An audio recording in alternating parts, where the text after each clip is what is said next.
Hello everyone. Today we begin the incredible life story of one of the greatest leaders in history, Nelson Mandela.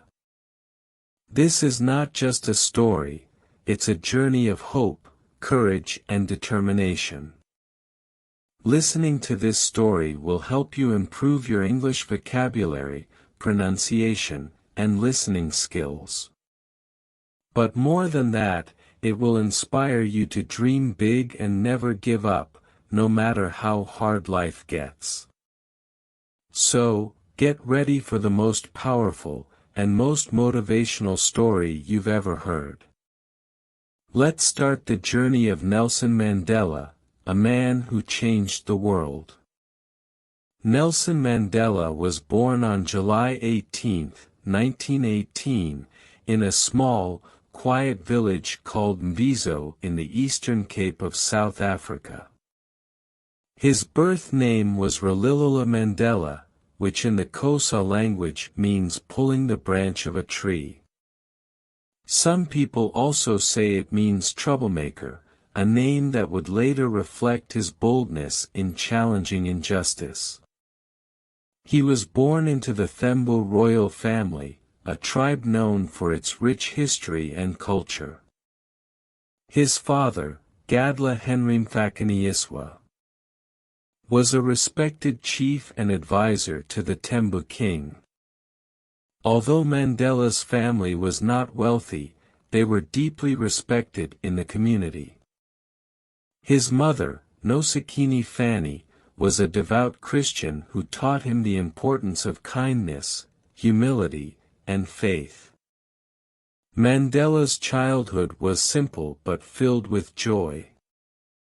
He lived in a hut made of mud and straw, surrounded by open fields and rolling hills. There was no electricity, no running water, and no modern luxuries, but Mandela felt free and happy. As a young boy, he loved to run barefoot in the fields, herd cattle, and swim in the streams.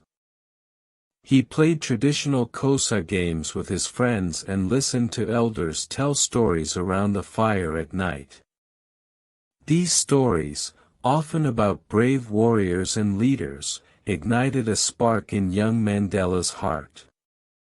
One day, his father told him, "A real leader is not someone who wants power for himself, but someone who serves his people." These words stayed with Mandela throughout his life. When Mandela was only 9 years old, tragedy struck. His father fell ill and passed away.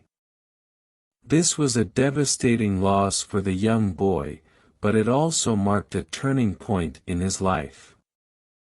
After his father's death, Mandela's mother took him to live with Chief John Ntaba Dalindyebo, a royal leader of the Thembu people.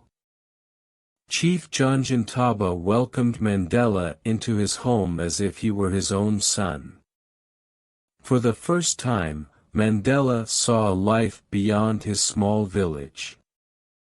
He lived in the chief's palace, where he observed meetings, and learned about leadership, tradition, and responsibility. Mandela began attending a local Methodist school at the age of 7. It was here that his teacher, Miss Medingame, gave him the name Nelson, as was the custom for African children to be given English names in schools. Although Mandela did not understand why he needed a new name, he accepted it and focused on his studies. He quickly became a diligent student, curious about everything he learned. He loved English literature, geography, and history, especially stories of African heroes who fought against colonial rule.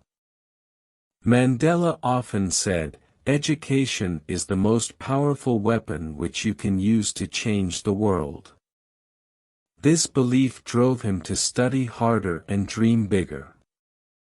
As Mandela grew older, he became more aware of the inequalities around him. South Africa was ruled by the system of apartheid, which kept black and white people separated in every part of life. Black people were not allowed to vote, own land, or live in the same neighborhoods as white people. Mandela could see the unfairness everywhere. At the age of 16, Mandela participated in a traditional Xhosa ceremony where boys became men. During the ceremony, elders spoke about the responsibilities of manhood, but they also shared their sadness about the state of their people under apartheid. Mandela felt a deep sense of duty to fight for justice and equality. When Mandela was 19 years old, Chief John Ntaba arranged a marriage for him. But Mandela had other dreams. He wanted to continue his education and make his own choices. So, he made a bold decision. He ran away to the bustling city of Johannesburg. In Johannesburg, Mandela saw a completely different world.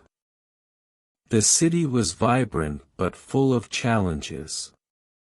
Black people worked hard for very little pay and lived in poor conditions, while white people enjoyed all the wealth and privilege.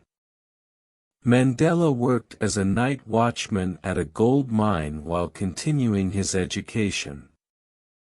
He lived in a small, crowded room and often went hungry, but he never gave up. He believed that education would open doors to a better future. Mandela eventually enrolled at the University of Witwatersrand, where he studied law. He was one of the few black students in the university and faced discrimination, but this only made him stronger. During this time, Mandela joined the African National Congress, ANC, a political organization fighting for the rights of black South Africans. He attended secret meetings, where he listened to passionate speeches and shared his ideas for a fairer South Africa. Mandela dreamed of a South Africa where everyone, regardless of their race, could live together in peace and equality. He wanted to create a country where children could play together without fear, where families could build their futures, and where justice would prevail. This dream became the driving force of his life. But the road ahead was filled with challenges, sacrifices, and pain. When Mandela arrived in Johannesburg, he was just a young man full of dreams. The city was alive with energy, but it was also full of challenges. Black people were treated as second-class citizens and forced to live in poor neighborhoods called townships. Mandela rented a small room in Alexandra, one of the poorest townships, and worked as a clerk in a law firm. The job was demanding, but it gave him a chance to learn about the legal system and how it was used to oppress black South Africans. He spent his evenings studying by candlelight, determined to finish his law degree. Mandela's hunger for knowledge was unstoppable. He often said, "I have walked that long road to freedom. I have tried not to falter. I have made missteps along the way. But I have discovered the secret that after climbing a great hill, one only finds that there are many more hills to climb." The ANC had existed for many years, but Mandela and a group of young activists believed it needed a fresh approach. They formed the ANC Youth League, which focused on mobilizing young people to fight against apartheid. Mandela's speeches were powerful and passionate. He spoke about justice, equality, and the need for action. People admired his courage and vision. One of his most famous lines was, "It always seems impossible until it's done." While working with the ANC, Mandela met a beautiful and intelligent woman named Evelyn Tokomaze. Evelyn was a nurse, and she shared Mandela's dream of a better South Africa. They got married in 1944 and started a family. Mandela was a loving husband and father, but his commitment to the struggle often kept him away from home. Mandela's personal life was not easy. He had to balance his responsibilities as a father with his role as a leader. He once said, "There is no passion to be found in settling for a life that is less than the one you are capable of living." In 1948, the South African government introduced new apartheid laws, making life even harder for black people. These laws dictated where black people could live, work, and even whom they could marry. Mandela and his colleagues in the ANC knew they had to act. Mandela helped organize peaceful protests, strikes, and marches. He believed in nonviolent resistance, inspired by the teachings of Mahatma Gandhi. Thousands of people joined the movement, risking their jobs, homes, and even their lives.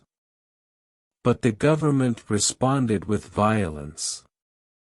Protesters were beaten, arrested, and sometimes killed.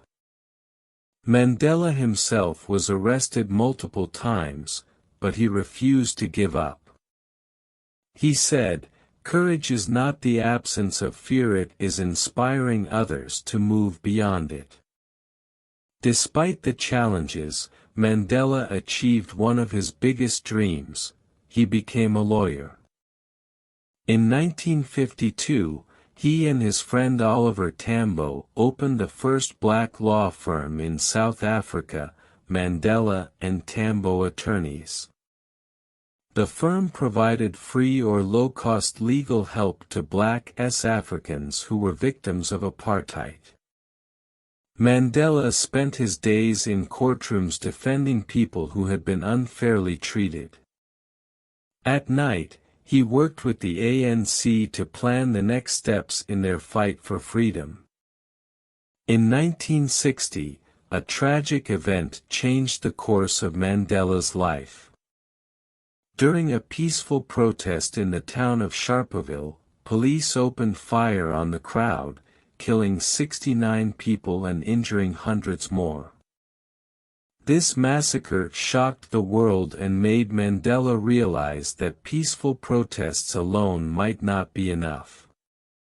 The government banned the ANC, forcing Mandela and other leaders to go underground. They formed a secret armed group called Umkhonto we Sizwe, which means Spear of the Nation. Mandela said their goal was not to harm people, but to sabotage government structures that upheld apartheid. Mandela became a wanted man. He traveled across South Africa in disguise, organizing protests and recruiting people for the struggle. He also traveled to other countries to gain support for the fight against apartheid. During this time, Mandela became known as the Black Pimpernel because he was so good at evading capture. But his life was full of danger. He couldn't see his family, and he knew that every day could be his last as a free man. In 1962, Mandela was arrested and charged with sabotage, treason, and attempting to overthrow the government. He used his trial as a platform to speak out against apartheid. In his famous speech, he said, "I have fought against white domination, and I have fought against black domination. I have cherished the ideal of a democratic and free society in which all persons live together in harmony and with equal opportunities. It is an ideal which I hope to live for and to achieve. But if needs be, it is an ideal for which I am prepared to die. Mandela was sentenced to life imprisonment and sent to Robben Island, a bleak prison off the coast of Cape Town. Life in prison was harsh. Mandela was forced to do hard labor in a limestone quarry. He lived in a tiny cell with no bed and only a thin mat on the floor. The guards were cruel, and Mandela was allowed only one visitor and one letter every 6 months. But Mandela refused to be broken.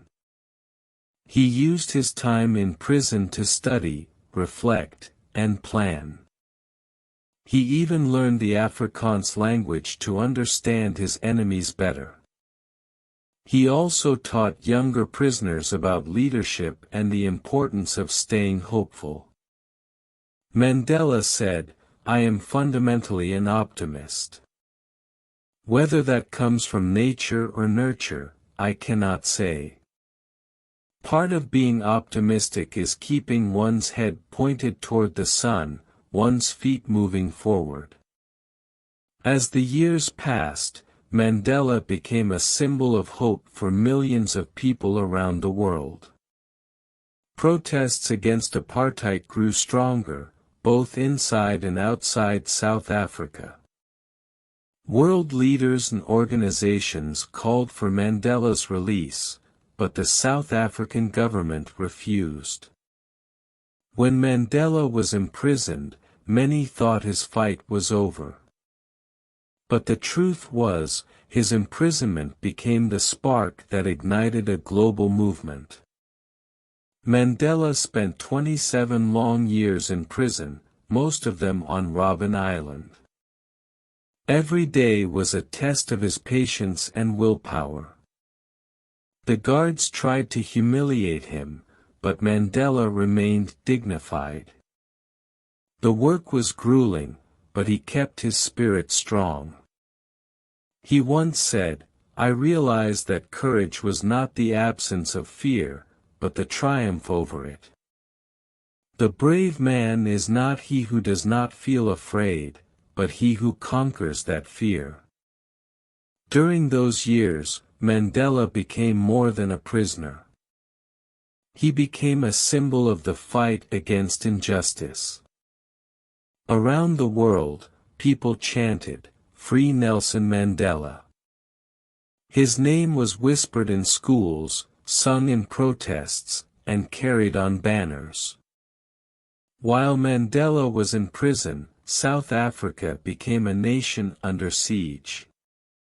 The apartheid government faced increasing protests, strikes, and international sanctions. Countries refused to trade with South Africa. Famous musicians like Stevie Wonder and Bob Marley dedicated songs to Mandela. Even in prison, Mandela's leadership was felt. He secretly communicated with other ANC leaders and even began negotiations with the apartheid government. Mandela understood something crucial: to truly win, South Africa needed peace, not revenge. On February 11, 1990, the world watched as Nelson Mandela walked out of prison. He was 71 years old, his hair gray but his spirit unbroken. His first words were, "I stand here before you, not as a prophet, but as a humble servant of you, the people." Today, the time for healing of wounds has come. The time to build is upon us. The streets erupted in celebration. People danced, cried, and cheered. Mandela's release was not just his freedom, it was the first step toward a free South Africa. After his release, Mandela faced a tough question: how could South Africa heal after so much pain? Many people wanted revenge, but Mandela preached forgiveness. He met with the very people who had oppressed him and worked with them to build a new nation. He said, "Resentment is like drinking poison and then hoping it will kill your enemies." Mandela became the leader of the ANC and began working towards South Africa's first democratic election. His goal was simple but powerful: a South Africa where everyone black, white, Indian, colored had equal rights. In 1994, history was made. For the first time, all Africans, regardless of race, could vote. People stood in long lines, some for hours, to cast their votes. On April 27, 1994, Nelson Mandela was elected the first black president of South Africa. His inauguration was a moment of pure hope. Leaders from around the world attended.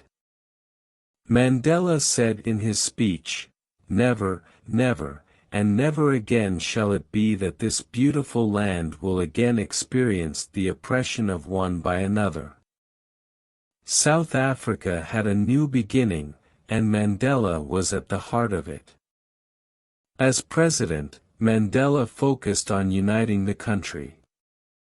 One of his most famous acts was supporting South Africa's rugby team, the Springboks, during the 1995 Rugby World Cup. Rugby was traditionally seen as a white man's sport, but Mandela wore the Springbok jersey and stood alongside the team, showing that unity was possible. This act of reconciliation was immortalized in the movie Invictus. The title came from a poem Mandela loved, which ends with the lines, "I am the master of my fate, I am the captain of my soul." After serving one term as president, Mandela stepped down in 1999, proving that true leaders know when to let go of power. He spent his later years advocating for peace, education, and the fight against poverty in HIV/AIDS. Mandela traveled the world, meeting leaders, inspiring youth, and reminding everyone of the power of forgiveness and determination. On December 5, 2013, Nelson Mandela passed away at the age of 95. The world mourned the loss of a giant. Millions of people attended his memorial, including presidents, celebrities, and ordinary citizens whose lives he had touched. Mandela's legacy is not just in South Africa, but in every corner of the globe. He taught us that no matter how dark the road, no matter how high the mountain, hope and perseverance can change the world. Nelson Mandela's life is proof that greatness is not something you are born with, it's something you achieve through hard work, sacrifice, and unwavering belief in your dreams. His story reminds us, never give up, even in the hardest times. Forgiveness is stronger than hate. One person can make a difference. Nelson Mandela's life is a testament to the power of determination, patience, and forgiveness. He spent 27 years in prison for a cause he believed in, and when he was released, he could have chosen revenge or anger. But instead, he chose peace. He showed the world that even in the darkest moments, we can still choose the light of hope and love. Mandela's journey was not easy. There were many times when he could have given up, many times when life seemed impossible. But he kept moving forward. He knew that change wasn't easy, but he believed that small steps could make a big difference. He showed us that we don't have to be perfect, but we must never stop trying. In every challenge he faced, whether it was in the streets of South Africa or in the cold cells of prison, Mandela always remembered his dream of a free, equal, and peaceful world. And even though his fight was long, it wasn't just about him. He fought for the future of his children, his grandchildren, and for the generations to come. Mandela said, "I never lose. I either win or learn." This shows us that failure is not the end of the road. Every time we fall, we can rise again. Every mistake is a chance to learn, to grow, and to become stronger. No matter how many times life knocks us down, we can always stand up and keep going. His life teaches us that no matter where we come from or what we face, we all have the power to make a difference. We can be leaders, even in the smallest ways. It doesn't matter if we're not famous or powerful like Nelson Mandela.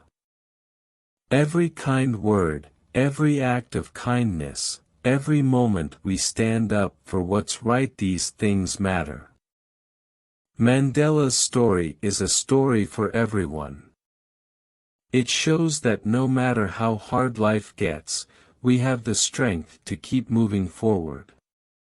You have the power to overcome any obstacle. You are stronger than you think. So, remember Nelson Mandela. When you feel like giving up, think about the hardships he faced, the struggles he endured, but most importantly, think about how he kept going. He didn't let anything stop him. And neither should you. Your dreams are worth fighting for, and you have everything inside you to achieve them. Mandela's journey wasn't just about changing South Africa, it was about changing the world. And he did. He inspired millions, and his message will continue to inspire for generations to come. So take his story to heart. Never forget that with hope, love, and determination, you can make the world a better place. In Mandela's words, the greatest glory in living lies not in never falling, but in rising every time we fall. This is where we end the story of Nelson Mandela, but his legacy lives on in all of us. Remember, you have the power to overcome any challenge, no matter how impossible it seems. Thank you for joining me on this journey. If you feel inspired, share Mandela's story with others. Together, we can carry forward his message of hope, unity, and freedom. Don't forget to like, comment, and subscribe to our channel for more powerful stories like this.